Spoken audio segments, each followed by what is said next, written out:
পাঁচমিশালি সবজিতে রয়েছে অনেক গুণাগুণ আর খেতেও দারুণ স্বাদ। আসসালামু আলাইকুম, আমার আজকের ব্লগে সবাইকে স্বাগত। আমার রান্নাবান্নার ব্লগে আমি আজ শেয়ার করছি পাঁচমিশালি সবজি রান্না। এই সবজিটা আমার খুবই পছন্দের একটি তরকারির মধ্যে অন্যতম। আর হচ্ছে এই সবজিতে সবজি রান্নার মধ্যে আমি সব সবজি অ্যাড করেছি।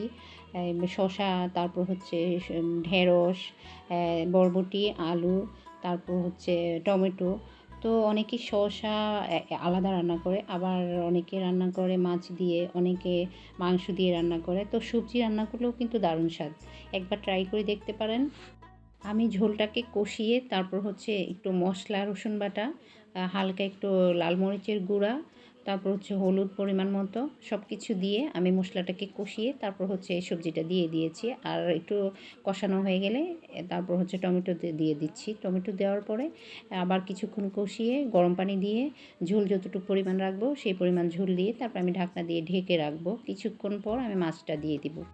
রান্না করতে গেলে সব ধরনের খেয়াল রাখতে হয়, যেমন লবণ ঠিকঠাক হয়েছে কি না, রান্নার স্বাদ হয়েছে কি না, এই ধরনের টেনশন কিন্তু মাথায় কাজ করে। তো আমার রান্না পরিমাণ শেষ হয়ে গেছে। রান্নাটা আসলে আমি খেয়ে দেখেছি, আমার কাছে ভালো লেগেছে। আর হচ্ছে দেখতে কেমন হয়েছে জানাবেন। আমার ভিডিও যদি ভালো লেগে থাকে তো লাইক কমেন্ট শেয়ার করবেন। আজ এ পর্যন্ত, ভালো থাকবেন, সুস্থ থাকবেন, আল্লাহ হাফেজ।